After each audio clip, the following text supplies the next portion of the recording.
हमारे साथ श्री रघुनाथ तो किस बात की चिंता। हमारे साथ श्री रघुनाथ तो किस बात की चिंता। शरण में रख दिया जब माथ तो किस बात की चिंता। हरे कृष्णा। सभी को सादर प्रणाम। ओम अज्ञानातिमृन्दस्य ज्ञानाञ्जनशलाकया चक्षुरुन्मीलितमेन तस्मै श्री गुरुवे नमः। नमो विष्णुपादाय कृष्णपृष्ठाय भूतले श्रीमते भक्ति वेदांत स्वामिने इति नामने। नमस्ते शाश्वते देवी गौरवाणी प्रचारिणे निर्विशेषा शून्यवादी पाश्चात्य देश तारिणे। हे कृष्ण करुणा सिंधु दीन बंधु जगतपते गोपेश गोपिका कांता राधा कांता नमस्तुते। तप्त कांचन गौरांगी राधे वृंदावनेश्वरी विश्वानुसुते देवी प्रणमामि हरे प्रिय। हरे कृष्णा कृष्णा कृष्णा हरे हरे हरे राम राम राम हरे हरे। शीला प्रभुपाद की जय। रामं लक्ष्मण पूर्वजं रघुवरं सीतापति सुंदरम काकुत्स्थं करुणामयं गुणनिधिं विप्रप्रियं धार्मिकं राजेन्द्रं सत्यसन्धं दशरथतनयं श्यामलं शान्तमूर्ति वन्दे लोकाभिरामं रघुकुलतिलकं राघवं रावणारिं। दक्षिणे लक्ष्मणो धन्वी वामतो जानकी सुभा पुरतो मारुति यस्यातं नमामि रघुत्तमं। रामाय रामचंद्राय रामभद्राय वेदसे रघुनाथाय नाथाय श्री सीताय पतये नमः। सियावर रामचंद्र की जय। पवन सुत हनुमान की जय। वाल्मीकि रामायण की जय। वाल्मीकि मुनि की जय। आज 13वां अध्याय का पाठ होगा। 12 अध्याय में था कि दशरथ महाराज कई को बहुत समझाते हैं और बेहोश बार बार बेहोश हो जाते हैं और फिर भी कई मानती नहीं है, क्योंकि उसको डर था कि राम राजा बनेंगे तो भरत को निकाल देंगे। ऐसा मंत्रा ने उसको सिखाया था। त्रयोदश अध्याय राजा का विलाप और कैसे अनुनय विनय। राजा विलाप भी कर रहे हैं, कैसे विनय भी कर रहे हैं। अतः तम महाराजा शयाना मततोचितम यायतिमिव पुण्यातो देवलोकात् परिच्यते अनंत रूप सिद्धार्थमी भीता वैदर्शिना पुनराकारयामासा तामेव वरमंगना। महाराज दशरथ उस अयोग और अनुचित अवस्था में पृथ्वी पर पड़े थे। उस समय पुण्य समाप्त होने वाले देवलोक से भ्रष्ट हुए राजा याति के समान जान पड़ते थे। उनकी दशा वैसे ही अनर्थ की साक्षात मूर्ति कैकेयी, जिसका प्रयोजन अभी तक सिद्ध नहीं हुआ था, वह लोको अपवाद का भय छोड़ चुकी थी कि लोक में उसका शिकायत होगा, उसका भय छोड़ चुकी थी वो। और श्री राम से भरत के लिए भय देखती थी और उसी वर के लिए राजा को संबोधित करके कहने लगी। अब कैकेयी कह रही दशरथ महाराज को, तम कत्त से महाराज सत्वाति दृढ़व्रता मम चेदम वरम कस्मात् विराधयुतुम इच्छसि। महाराज आप तो ढींग मारा करते थे कि मैं बड़ा सत्यवादी और दृढ़ प्रतीक हूँ, फिर आप मेरे इस वरदान को क्यों हजम करना चाहते हैं। एवं मुक्तेषु कैकेय्या राजा दशरथ तथा सम्राट राजा को ऐसा संबोधित करती कैकेयी, जो सारी पृथ्वी पूरे भूमंडल का सम्राट राजा है वो। प्रत्वाचा ततो क्रुद्धो मुहूर्तम विहलान्निवा। कैकेयी के ऐसा कहने पर राजा दशरथ दो घड़ी तक व्याकुल सी अवस्था में रहे। तत्पश्चात कुपित होकर उसे इस प्रकार उत्तर देने लगे। दशरथ महाराज बोल रहे हैं कैकेयी, मिते मयि गते राम वनम मनुजा पुंगवे हंता नाये ममा मित्रे सकामम सुखनी भवा। ओ नीच, तू मेरी शत्रु है। नर से श्री राम के वन में चले जाने पर जब मेरी मृत्यु हो जाएगी, उस समय तू सफल मनोरथ होकर सुख से रहना। स्वर्गे अपि खलु राम कुशलम दैवतैरहम प्रत्यादेशाभितम धार्यसि कथम बता। हाय, स्वर्ग में भी जब देवता मुझसे श्री राम का कुशल समाचार पूछेंगे, उस समय उन्हें क्या उत्तर दूंगा। यदि कहूँ उन्हें वन भेज दिया तो उसके बाद वे लोग मेरे प्रति धिक्कारपूर्ण बात कहेंगे, उसे कैसे सह सकूंगा। इसके लिए मुझे बड़ा खेद है। कैकेय्या प्रिय कामेन राम प्रवाजितो वनम यदि सत्यम ब्रवीयेत तद सत्यम भविष्यति। कैकेयी का प्रिय करने की इच्छा से उसके मांगे हुए वरदान के अनुसार मैंने राम को वन भेज दिया। यदि कहूँ ऐसा कहूँ कि सत्य बताऊं तो मेरी पहली बात असत्य हो जाएगी, जिसको द्वारा मैंने राम को राज देने का आश्वासन दिया है। अपुत्रे मया पुत्रेण समणा महता महान रामो लब्धो महातेजा सा कथम तज्जते मया। मैं पहले पुत्रहीन था, फिर महान परिश्रम करके मैंने जिस महातेजस्वी महाराज पुरुष श्री राम को पुत्र रूप में प्राप्त किया, उनका मेरे द्वारा त्याग कैसे किया जा सकता है। दशरथ महाराज कहते पहले तो पुत्र नहीं था, बहुत उम्र बीतने के बाद तो पुत्र मिला, बहुत यज्ञ पूजा करके पुत्र यज्ञ के बाद राम जी की प्राप्ति हुई थी। तो वही बात दशरथ जी कह रहे हैं कि मैंने बहुत परिश्रम करके मैंने जिस महातेजस्वी महापुरुष श्री राम को पुत्र रूप में प्राप्त किया है, उसका मेरे द्वारा कैसे त्याग किया जा सकता है। सूरश्चा कृताभिश्च जित क्रोधा क्षमा परा कथम कमला पत्रा चो मया रामो विश्वस्यते। जो सूरवीर विद्वान क्रोध को जीतने वाले और क्षमा परायण है, उन कमल ने श्री राम को मैं देश निकाला कैसे दे सकता हूँ।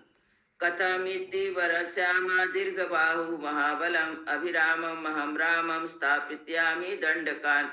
जिनकी अंग कांति नील कमल के समान है, भुजाएं विशाल और बल है, इन नैनाभिराम श्री राम को दंडक वन में कैसे भेज सकूंगा।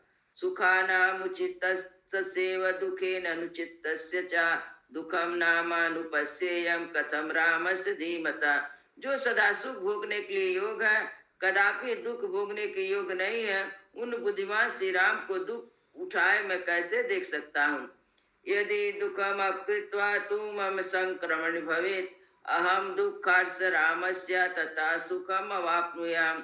जो दुख भोगने के योग नहीं है, उन श्री राम को या वनवास का दुख दिए बिना ही यदि मैं इस संसार से विदा हो जाता तो मुझे बड़ा सुख मिलता। निससे पाप संकल्पे रामम सत्य पराक्रम। दशरथ महाराज सोच रहे हैं कि राम बन जाने के पहले मेरी मृत्यु हो जाए, जिस जाने कि उनका वियोग मुझे देखना ना पड़े। ऐसा होगा तो मैं बड़ा सुखी होऊंगा। निसंग पाप संकल्पे रामम सत्य पराक्रमम किम विप्रिय कैकयी प्रियम योजसे मम आकीर्ति अतुलालोके ध्रुवम परिभविष्यति। ओ पापपूर्ण विचार रखने वाली पाषाण हृदय कैकयी, सत्य पराक्रमी राम मुझे बहुत प्रिय है, तू मुझसे उनका विक्षोभ क्यों करा रही है। अरे ऐसा करने से निश्चय संसार में तेरी अपकीर्ति फैलेगी, जिसकी कहीं तुलना नहीं है। तथा बिलपतश्च परिभ्रमति चेतसा अस्तमाभ्यागमत सूर्यों रजनी चाभ्यवत। इस प्रकार विलाप करते करते राजा दशरथ का चित्त अत्यंत व्याकुल हो उठा। इतने में सूर्य देव अस्ताचल को चले आए और प्रदोष काल आज पहुंचा। सात्यामा तदर्श्य चंद्रमंडल मंडिता रागो बिलपमानस्य नाभ्यभासत सर्वरी। वह 3 पहरे वाली रात यदि चंद्रमंडल की चारों चंद्रिका से आलोकित हो रही थी, तो भी उस समय आर्त होकर विलाप करते हुए राजा दशरथ के लिए प्रकाश या उल्लास ना दे सकी। सदैव श्रम विनिश्वस्वाब्लिद्धो दशरथो निपा बिललाप पार्श्वदा दुखम गगना सत्तलोचना। बूढ़े राजा दशरथ निरंतर गर्म उच्छ्वास लेते हुए आकाश की ओर दृष्टि लगाए आर्त की बातें दुख पूर्वक विलाप करने लगे। ना प्रभाते स्वेच्छामि निशे नक्षत भूषिते क्रियताम में दया भद्रे मयायम रचितोंजलि। नक्षत्र मालाओं में से अलंकृत कल्याणमयी रात्रि देवी, मैं नहीं चाहता कि तुम्हारे द्वारा प्रभात काल लाया जाए। मुझ पर दया करो, मैं तुम्हारे सामने हाथ जोड़ता हूँ। अथवा गम्यतम शीघ्रम नाम इच्छति निर्गुणाम निशंसाम कैकयी प्रष्टुम्यत कृते वैशनम मम। अथवा शीघ्र बीत जाओ, क्योंकि इसके कारण मुझे भारी संकट प्राप्त हुआ है। उस निर्दय और कुरु कैकयी का अब मैं नहीं देखना चाहता। एवं मुक्ता ततो राजा कैकयी संजयातंजलि प्रसादयामास पुनः कैकयी राजधर्मविता। कैकयी से ऐसा कहकर राजधर्म के ज्ञाता राजा दशरथ ने पुनः हाथ जोड़कर उसे मनाने या प्रसन्न करने के लिए चेष्टा की। साधु वृत्तस्य दीनस्य त्वद्गतस्य गतायुषा प्रसादम कियताम भद्रे देवी राजो विशेषता। कल्याणमयी देवी जो सदाचारी, दीन और मेरे आश्रित मरसन और विशेष राजा है, ऐसा मुझ दशरथ पर कृपा करे।